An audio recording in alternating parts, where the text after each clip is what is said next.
Viewers, എല്ലാവർക്കും ദിജോസ് വേൾഡിന്റെ പുതിയൊരു വീഡിയോയിലേക്ക് സ്വാഗതം.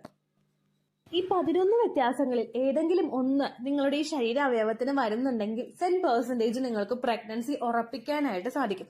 കാരണം പ്രഗ്നന്റ് ആകുന്ന സ്ത്രീകൾക്ക് ഉണ്ടാവുന്ന 11 മാറ്റങ്ങളെ പറ്റിയിട്ടാണ് ഇന്നത്തെ വീഡിയോയിൽ സംസാരിക്കുന്നത് കേട്ടോ. അപ്പൊ അതെന്തൊക്കെയാണെന്ന് നമുക്ക് നോക്കാം. വീഡിയോ നമുക്ക് സ്റ്റാർട്ട് ചെയ്യാം. ഈ 11 മാറ്റങ്ങളും നിങ്ങൾക്ക് ഉണ്ടാവുന്നത് നിങ്ങളുടെ ഒരേ ഒരു ശരീരാവയവമായിട്ടുള്ള ബ്രസ്റ്റിലാണ്. പ്രഗ്നന്റ് ആകാൻ വേണ്ടിയിട്ട് യൂട്രസ് പ്രിപ്പയർ ആകുന്നതോടൊപ്പം തന്നെ പ്രിപ്പയർ ആയി തുടങ്ങുന്ന ഒന്നാണ് ബ്രസ്റ്റ്. കാരണം ഡെലിവറി കഴിഞ്ഞ് കഴിഞ്ഞാൽ കുഞ്ഞിനെ ആ ഒരു പാലിച്ച് നമുക്ക് പോഷണമൊക്കെ കൊടുത്ത് കൊണ്ടുവരണമെങ്കിൽ നമുക്ക് ബ്രസ്റ്റ് ഫീഡ് ചെയ്യാനായിട്ടും കൂടി പ്രിപ്പയർ ആകണം. അതുകൊണ്ട് പ്രഗ്നൻസിയുടെ ആ ഫസ്റ്റ് ട്രൈമസ്റ്റർ മുതൽ തന്നെ ഫീഡ് ചെയ്യാൻ വേണ്ടിയിട്ട് ബ്രസ്റ്റ് പ്രിപ്പയർ ആവണം. അപ്പോൾ ഒരുപാട് മാറ്റങ്ങൾ നമ്മളുടെ സ്ത്രീ ശരീരത്തിൽ കാണാനായിട്ട് സാധിക്കും. അതിൽ ഏറ്റവും ആദ്യത്തെ ഒരു ലക്ഷണമാണ് പ്രഗ്നൻസി ആയി കഴിഞ്ഞ് കഴിഞ്ഞാൽ നിങ്ങൾക്ക് ബ്രസ്റ്റിലെ കല്ലപ്പ് അനുഭവപ്പെടുക. അതായത് നമുക്ക് തൊടുമ്പോൾ ഒരു വേദന, എന്താ പറയാ, കല്ലപ്പ് എന്ന് പറയുമ്പോഴേക്കും നമ്മളിപ്പോൾ ഡ്രസ്സ് ഊരി മാറ്റുമ്പോഴേക്കും നമുക്കൊരു വേദന വരുന്നു, അല്ലെങ്കിൽ ടച്ച് ചെയ്ത് നോക്കുമ്പോൾ നമുക്ക് ഭയങ്കര ഹെവിനെസ് ഫീൽ ചെയ്യുന്നു. ഇതെല്ലാം പ്രഗ്നന്റ് ആകുന്ന സമയത്ത് ബ്രസ്റ്റിൽ ഉണ്ടാകുന്ന മാറ്റമാണ്. രണ്ടാമത്തെ ലക്ഷണമാണ് നമുക്ക് തൊടുമ്പോൾ അസഹനീയമായിട്ടുള്ള വേദന അനുഭവപ്പെടുക. നമ്മൾ എന്താ പറയാ, ചില ആളുകൾ ആ ഒരു സമയത്ത് ആ ഒരു ഭാഗത്ത് സ്റ്റിമുലേറ്റ് ചെയ്തിട്ട് കോണ്ടാക്ട് ചെയ്യുന്നവരുണ്ടല്ലോ, അങ്ങനെയുള്ളവർക്കൊക്കെ ആ ഒരു ടച്ച് പോലും അഫോർഡ് ചെയ്യാനായിട്ട് പറ്റില്ല. അത്രത്തോളം ഹെവി ആയിട്ടുള്ള വേദനയായിരിക്കും സ്റ്റാർട്ടിംഗ് സ്റ്റേജിൽ തന്നെ ബ്രസ്റ്റിന് അനുഭവപ്പെടുന്നത് കേട്ടോ. മൂന്നാമതായിട്ടുണ്ടാവുന്ന ലക്ഷണമാണ് സ്ട്രെച്ച് മാർക്സ് ഉണ്ടാവുക. നമ്മുടെ ആ ഒരു സ്കിന്നിന്റെ ഭാഗത്തായിട്ട് സൈഡിലായിട്ടുള്ള പോർഷനിലും സ്ട്രെച്ച് മാർക്ക്, അതായത് പ്രഗ്നന്റ് ആകുന്ന സ്ത്രീകൾക്ക് അവരുടെ വയറിൽ ഇങ്ങനെ വരയുണ്ടാവുമല്ലോ, ആ സ്കിന്ന് സ്ട്രെച്ച് ചെയ്യുന്നതിന്റെ ഭാഗമായിട്ട് ഒരു വരയുണ്ടാവുമല്ലോ, അതുപോലുള്ള സ്ട്രെച്ച് മാർക്സ് നിങ്ങൾക്ക് ബ്രസ്റ്റിൽ ഫീൽ ചെയ്യാനായിട്ട് തുടങ്ങും. ബ്രസ്റ്റിന്റെ സൈസ് വർദ്ധിക്കുന്നത് കൊണ്ടാണ് നിങ്ങൾക്ക് ഈ ഒരു ബുദ്ധിമുട്ട് ഉണ്ടാവുന്നത് കേട്ടോ. അടുത്തതായിട്ടുണ്ടാവുന്ന ഒരു മാറ്റം, നാലാമത്തെ ഒരു ലക്ഷണം എന്ന് പറയുന്നത് സ്കിൻ പീലിംഗ് ആണ്. അതായത് നിങ്ങളുടെ ആ ഒരു ബ്രസ്റ്റിന് ചുറ്റുമുള്ള ആ ഏരിയയിൽ സ്കിന്ന് പൊളിഞ്ഞു വരുന്നതായിട്ട് നമുക്ക് തോന്നുക. ഏറ്റവും കൂടുതൽ ആ ഒരു സ്കിന്ന് സ്ട്രെച്ച് ആകാനായിട്ട് തുടങ്ങുന്നതിനനുസരിച്ചിട്ടാണ് നമുക്ക് ആ ഒരു പീലിംഗ് എഫക്റ്റ് വരുന്നത്. ശരീരം വളരാൻ തുടങ്ങുന്നതിനനുസരിച്ചിട്ട് അവിടുത്തെ സ്കിന്ന് പീൽ ചെയ്ത് അല്ലെങ്കിൽ പൊളിഞ്ഞു പോരുന്നത് നോർമൽ ആയിട്ടുള്ള ഒരു കാര്യമാണ്. പല സ്ത്രീകൾക്കും പ്രഗ്നന്റ് ആകുന്ന സമയത്ത് ഇങ്ങനെ അനുഭവപ്പെടാറുണ്ട് കേട്ടോ. അടുത്തൊരു ലക്ഷണം എന്ന് പറയുന്നത് നമുക്ക് ബ്രസ്റ്റിന് ചുറ്റും ഞരമ്പ് വിസിബിൾ ആയി തുടങ്ങും. നോർമലി പല സ്ത്രീകൾക്കും ഞരമ്പ് വിസിബിൾ ആകുന്നുണ്ട്. അങ്ങനെയുള്ളവർക്ക് ഈ ഒരു ലക്ഷണത്തെ ഐഡന്റിഫൈ ചെയ്യാനായിട്ട് സാധിക്കുന്നില്ല. പക്ഷേ ഒരുപാട് നേരത്തേക്ക് ഞരമ്പൊന്നും വിസിബിൾ ആകാത്ത ആളുകൾക്ക് പെട്ടെന്ന് ഞരമ്പ് വിസിബിൾ ആയിട്ട് വരുന്നുണ്ടെങ്കിൽ അത് പ്രഗ്നൻസി ആയതിന്റെ കൂടി സൂചനയാണ്. എന്താണെന്ന് വെച്ച് കഴിഞ്ഞാൽ, പ്രഗ്നന്റ് ആകുന്ന സമയത്ത് നമ്മളിൽ എത്രത്തോളമാണോ ബ്ലഡ് സർക്കുലേഷൻ നോർമലി ഉണ്ടായിരുന്നത് അതിനേക്കാളും കൂടുതൽ ബ്ലഡ് സർക്കുലേഷൻ കൂടാനായിട്ട് ചാൻസ് ഉണ്ട്. ബ്ലഡ് സർക്കുലേഷൻ എൻഹാൻസ് ചെയ്യുന്നതിന്റെ ഭാഗമായിട്ട് നമ്മളുടെ ആ ഒരു നമ്മുടെ വെയിൻസ് എല്ലാം വികസിക്കാനായിട്ട് തുടങ്ങും. വികസിക്കുന്നതും ആ പ്രഷറിൽ ബ്ലഡ് അങ്ങ് സപ്ലൈ നടക്കുന്നതിന്റെ ഭാഗമായിട്ടാണ് പലർക്കും ഞരമ്പ് അവിടെ തെളിഞ്ഞു കാണാനായിട്ട് തുടങ്ങുന്നത്. ബ്രസ്റ്റിന് ചുറ്റുമുള്ള ഏരിയാസിലായിരിക്കും നിങ്ങൾക്ക് ഞരമ്പ് തെളിഞ്ഞു കാണുന്നതായിട്ട് അനുഭവപ്പെടുന്നത് കേട്ടോ. അതും വളരെ പ്രധാനപ്പെട്ട ഒരു ലക്ഷണം. അടുത്തൊരു ബുദ്ധിമുട്ടെന്ന് പറയുന്നത് നമ്മളുടെ നിപ്പിളിന് ചുറ്റുമുള്ള ഏരിയ ഡാർക്ക് കളറിലോട്ട് ഫോം ചെയ്യുന്നു. പ്രഗ്നന്റ് ആകുന്നതിന് മുൻപ് നിങ്ങൾ ബ്രസ്റ്റ് ചെക്ക് ചെയ്യുന്നുണ്ടെങ്കിൽ നിങ്ങളുടെ ബ്രസ്റ്റിന് ചുറ്റുമുള്ള നിപ്പിളിന് ചുറ്റുമുള്ള ഏരിയ എന്ന് പറയുന്നത് ലൈറ്റ് ആയിട്ടുള്ള ബ്രൗൺ ഷെയ്ഡിലുള്ളതായിരിക്കും, അല്ലെങ്കിൽ വേറെ ഏതെങ്കിലും നിങ്ങൾക്ക് ഐഡന്റിഫൈ ചെയ്യാൻ സാധിക്കുന്ന ബ്രൗൺ ഷെയ്ഡിൽ ഉള്ളതായിരിക്കും. പക്ഷേ നിങ്ങൾ പ്രഗ്നന്റ് ആകുന്ന സമയത്ത് അതിന്റെ ഹോർമോൺസിന്റെ ഫ്ലക്ച്വേഷൻസ് ഒക്കെ കൊണ്ടിട്ട് നിങ്ങളുടെ ബ്രസ്റ്റിന് ചുറ്റുമുള്ള നിപ്പിളിന് ചുറ്റുമുള്ള ഒരു പോർഷൻ ഡാർക്ക് ബ്രൗണിൽ നിന്നും കുറച്ചും കൂടി ഡാർക്ക് ആയിട്ട് മാറാനായിട്ട് ചാൻസ് ഉണ്ട്. വളരെ വിസിബിൾ ആയിട്ട് ഫസ്റ്റത്തെ ട്രൈമസ്റ്ററിൽ തന്നെ നമുക്ക് ഈ ഒരു ലക്ഷണം കാണാനായിട്ട് സാധിക്കും കേട്ടോ. ഹോർമോൺസിന്റെ പ്രവർത്തനം കൊണ്ടാണ് ഇത്തരത്തിലൊരു കളർ ചേഞ്ച് നിങ്ങൾക്ക് കാണാനായിട്ട് സാധിക്കുന്നത്. ആ ഒരു വ്യത്യാസം നിങ്ങൾക്ക് ഫീഡ് ചെയ്യുന്ന ആ ഒരു 2 വർഷം വരെ കണ്ടിന്യൂസ് ആയിട്ട് കാണാനായിട്ട് സാധിക്കും. ഫീഡിങ് സ്റ്റോപ്പ് ആയി കഴിയുമ്പോഴേക്കും നിങ്ങൾക്ക് ആ ഒരു വ്യത്യാസം മാറിയിട്ട് നോർമലി ഏതാണോ നിങ്ങളുടെ കളർ ഉണ്ടായത് ആ കളറിലോട്ട് തന്നെ അത് മാറ്റപ്പെടാറുണ്ട്. കാരണം ഹോർമോണിൽ അവിടെ വ്യത്യാസം വന്നതൊക്കെ നോർമൽ ആയിട്ടുണ്ടാകും. അപ്പോൾ നിങ്ങൾക്ക് ബാക്ക് ടു ആ നോർമൽ കളറിലോട്ട് മാറും കേട്ടോ. ദെൻ അടുത്തൊരു ലക്ഷണം എന്ന് പറയുന്നത് നമ്മുടെ നിപ്പിള് ഇജക്ട് ചെയ്ത് പുറത്തേക്ക് വന്ന് നിൽക്കുന്നത് പോലെ തോന്നും. ചില കേസിലൊക്കെ നമ്മളുടെ നിപ്പിള് നിൽക്കുന്നത് ആ ഒരു സ്കിന്നിനോട് ഒട്ടിയായിരിക്കും, ആ ഒരു പോർഷനോട് ഒട്ടിയായിരിക്കും നിപ്പിള് നിൽക്കുന്നത്.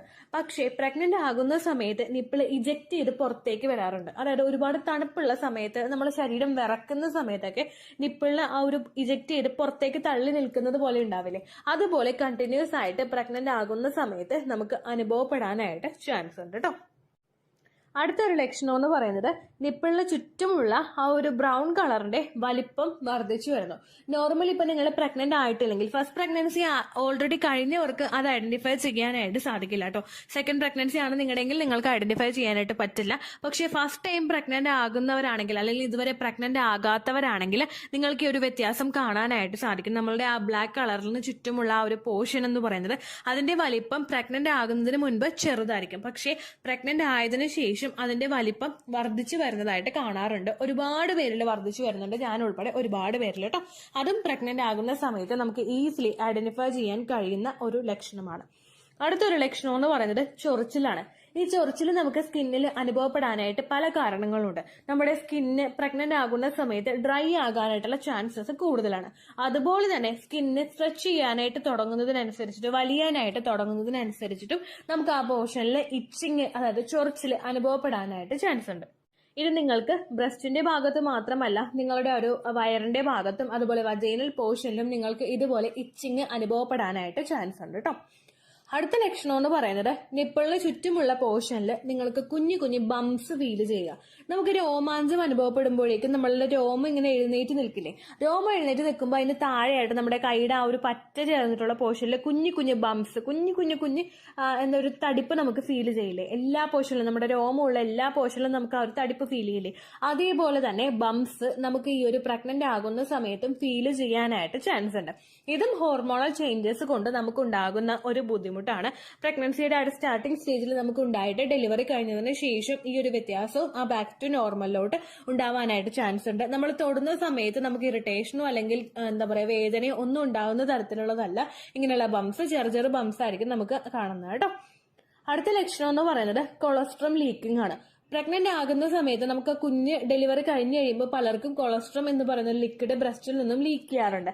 ഇത് ഒരു യെല്ലോ, ലൈറ്റ് ആയിട്ടുള്ള ഒരു യെല്ലോ ഷെയ്ഡിലുള്ളതോ ട്രാൻസ്പെറന്റ് ആയിട്ടുള്ള കളറിലുള്ളതോ ആയിട്ടുള്ളതായിരിക്കും ഈ ഒരു ഡിസ്ചാർജ് എന്ന് പറയുന്നത്. ചില ആളുകൾക്ക് കൊളസ്ട്രോൾ ലീക്കേജ് പ്രഗ്നന്റ് ആകുന്ന സമയത്ത് തന്നെ ഉണ്ടാകും. ചില ആളുകൾക്ക് ബ്രസ്റ്റ് മിൽക്ക് ലീക്ക് ചെയ്യുന്നത് പോലെയും അനുഭവപ്പെടാം. ഇത് നമുക്ക് നോർമലി പ്രഗ്നന്റ് ആകുന്ന സമയത്ത് ഉണ്ടാവുന്നതാണ്. പക്ഷേ ചില കേസിൽ ചില സ്ത്രീകളിൽ, അതായത് പ്രൊലാക്റ്റിൻ ഹോർമോണിന്റെ അളവ് ശരീരത്തിൽ കൂടുതലുള്ള സ്ത്രീകളിൽ ഇതല്ലാതെ തന്നെ ലീക്കിംഗ് സംഭവിക്കാറുണ്ട് കേട്ടോ. പ്രൊലാക്റ്റിൻ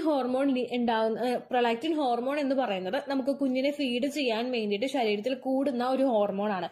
പ്രഗ്നന്റ് ആകുന്ന സ്ത്രീകളിൽ പ്രൊലാക്റ്റിന്റെ ഡെവലപ്മെന്റ് ഭയങ്കര കൂടുതലായിരിക്കും, ഫീഡ് ചെയ്യുമ്പോൾ അതിനേക്കാളും കൂടുതലായിരിക്കും. ദെൻ പ്രഗ്നന്റ് അല്ലാത്ത സ്ത്രീകളിൽ പ്രൊലാക്റ്റിൻ ഹോർമോണിന്റെ അളവ് കൂടുകയാണെങ്കിൽ അത് നമ്മളുടെ ഓവുലേഷനെയും ഇംപ്ലാന്റേഷനും ഒക്കെ അഫക്ട് ചെയ്യും കേട്ടോ. അപ്പോൾ നിങ്ങൾ ഈ ലീക്കേജ് നിങ്ങൾക്ക് ബ്രസ്റ്റിൽ നിന്നുണ്ടായിട്ടും പ്രഗ്നൻസി ടെസ്റ്റ് ചെയ്ത് നോക്കുമ്പോൾ നെഗറ്റീവ് ആണെങ്കിൽ നിങ്ങൾ പോയി ഡോക്ടറെ കാണണം. പ്രൊലാക്റ്റിന്റെ അളവ് എത്രത്തോളം ഉണ്ടെന്ന് ചെക്ക് ചെയ്യണം കേട്ടോ. അപ്പോൾ ഇത്രയുമാണ് ബ്രസ്റ്റിൽ സംഭവിക്കുന്ന മാറ്റങ്ങൾ എന്ന് പറയുന്നത്. ഇനി നമ്മൾ ബ്രസ്റ്റിനെ എങ്ങനെയാണ് കെയർ ചെയ്യേണ്ടതെന്ന് നോക്കാം. ഇതിപ്പോൾ കേട്ടോണ്ടിരിക്കുന്നത് പ്രഗ്നന്റ് ആയിട്ടുള്ള സ്ത്രീകളാണെങ്കിൽ നിങ്ങൾ മസ്റ്റ് ആയിട്ട് ബ്രസ്റ്റിന് കുറച്ച് കെയർ കൊടുക്കണം. എന്താണെന്ന് വെച്ച് കഴിഞ്ഞാൽ നിങ്ങൾക്ക് ഇങ്ങനെ ചൊറിച്ചിലും അതുപോലെ സ്കിന്ന് പീലിങ്ങും അതുപോലെ സ്ട്രെച്ച് മാർക്സും ഉണ്ടാകുന്നത് പ്രിവെന്റ് ചെയ്യാൻ വേണ്ടിയിട്ട് ഏതെങ്കിലും നല്ലൊരു മോയ്സ്ചറൈസർ നിങ്ങൾക്ക് ബ്രസ്റ്റിൽ അപ്ലൈ ചെയ്ത് കൊടുക്കാവുന്നതാണ്. ഒന്നും നിങ്ങൾക്ക് കിട്ടിയില്ലെങ്കിൽ കോക്കനട്ട് ഓയിലെങ്കിലും നിങ്ങൾ അപ്ലൈ ചെയ്ത് കൊടുക്കുക. കോക്കനട്ട് ഓയിൽ ഇട്ടിട്ട് നല്ലതുപോലെ നിങ്ങൾ മസാജ് ചെയ്ത് കൊടുക്കുകയാണെങ്കിൽ സ്കിന്ന് എളുപ്പത്തിൽ സ്ട്രെച്ച് ആകാനായിട്ടുള്ള ഒരു സപ്പോർട്ട് നമുക്ക് ശരീരത്തിൽ കിട്ടുന്നു. അതുപോലെ തന്നെ നിങ്ങൾക്ക് സ്ട്രെച്ച് മാർക്സ് ഉണ്ടാകുന്നത് പ്രിവെന്റ് ചെയ്യുന്നതിനും അത് സഹായിക്കുന്നു. ചൊറിച്ചിലുണ്ടാകുന്നത് പ്രിവെന്റ് ചെയ്യുന്നതിനും അത് സഹായിക്കുന്നുണ്ട് കേട്ടോ. അതുപോലെ തന്നെ നിങ്ങൾ ശ്രദ്ധിക്കേണ്ട കാര്യം, ചില ആളുകളുടെ കേസിൽ മാത്രമേ നിപ്പിള് ഇജക്ട് ചെയ്ത് പുറത്തേക്ക് വന്ന് നിൽക്കുകയുള്ളൂ. അതായത് നിപ്പിള് കൂർത്ത് പുറത്തേക്കായിട്ട് നിൽക്കുകയുള്ളൂ. ചില സ്ത്രീകളിൽ നിപ്പിള് പറ്റേ ചേർന്ന് പോയി നിൽക്കാറുണ്ട്. ഇങ്ങനെയുള്ള സ്ത്രീകളിൽ ഡെലിവറി കഴിഞ്ഞതിന് ശേഷം കുഞ്ഞിനെ കൃത്യമായിട്ട് ഫീഡ് ചെയ്യാനായിട്ട് പറ്റാതെ വരിക. ഇപ്പോൾ ഞാൻ ഫസ്റ്റ് പ്രഗ്നന്റ് ആയിരുന്ന സമയത്ത് ഹെൽത്ത് സെന്ററിൽ നിന്ന് വന്നിട്ടുള്ള ഒരു ചേച്ചി എന്നോട് പറഞ്ഞു തന്നിട്ടുണ്ടായിരുന്നു എണ്ണ ഇട്ടിട്ട് നിപ്പിള് പുറത്തേക്ക് വലിക്കാൻ വേണ്ടിയിട്ട്. ഞാനത് കൃത്യമായിട്ട് ചെയ്തിട്ടുണ്ടായിരുന്നു. പക്ഷേ എൻ്റെ ഒരു ഫ്രണ്ട് ഉണ്ടായിരുന്നു, പുള്ളിക്കാരിക്ക് ഇതിനെപ്പറ്റി ഒരു അറിവ് ഉണ്ടായിരുന്നില്ല. ഞങ്ങൾ തമ്മിൽ അങ്ങനെ കോണ്ടാക്ട് ഉണ്ടായിരുന്നില്ല. പക്ഷേ ഇതിന്റെ ചാനലൊക്കെ തുടങ്ങി കഴിഞ്ഞിട്ട് പുള്ളിക്കാരി എന്നെ വിളിച്ചിട്ടുണ്ടായിരുന്നു. അപ്പൊ ഇങ്ങനെ പറഞ്ഞു, നിപ്പിള് പുറത്തേക്ക് വരാനിട്ട് നമ്മുടെ സിറിഞ്ചില്ലേ, സിറിഞ്ച് ആ നീഡിൽ അങ്ങോട്ട് മാറ്റിയിട്ട് സിറിഞ്ചിന്റെ അറ്റം വെച്ചിട്ട് ഉള്ളിൽ നിന്ന് പുറത്തേക്ക് വലിക്കേണ്ടി വന്നു എന്ന് പറഞ്ഞു. കാരണം കുഞ്ഞിന് സക്ക് ചെയ്യാൻ പറ്റില്ല, കുഞ്ഞു വാവയല്ല, അതിനെ നോക്കിയെടുത്ത് സക്ക് ചെയ്യാനായിട്ട് പറ്റില്ല, അതിന് പാല് കിട്ടാണ്ടാവുമ്പോൾ അത് കരയുന്നു. അങ്ങനെ നിപ്പിള് പുറത്തേക്ക് കൊണ്ടുവരാൻ വേണ്ടിയിട്ട് അങ്ങനെ ചെയ്തു എന്നും പറഞ്ഞിട്ടുണ്ട്. അങ്ങനെയുള്ള ആളുകൾ നിങ്ങൾ പ്രത്യേകം ശ്രദ്ധിക്കുക. എണ്ണ ഇട്ടിട്ട് നിപ്പിൾ എപ്പോഴും തടവി പുറത്തേക്ക് വലിക്കാനായിട്ട് ശ്രദ്ധിക്കുക കേട്ടോ. ഇത്രയും കാര്യങ്ങൾ നിങ്ങൾ മസ്റ്റ് ആയിട്ട് നോക്കേണ്ട കാര്യങ്ങളാണ്. ഇത്രയുമാണ് പ്രഗ്നന്റ് ആകുന്ന സമയത്ത് ബ്രസ്റ്റിൽ ഉണ്ടാകുന്ന ചേഞ്ചസ്. ഇത്രയേ ഉള്ളൂ വീഡിയോ. യൂസ്ഫുൾ ആയി കാണുമെന്ന് വിശ്വസിക്കുന്നു. യൂസ്ഫുൾ ആവുന്നുണ്ടെങ്കിൽ ലൈക്ക് ചെയ്യുക, ഫ്രണ്ട്സിനൊക്കെ ഷെയർ ചെയ്ത് കൊടുക്കുക കേട്ടോ.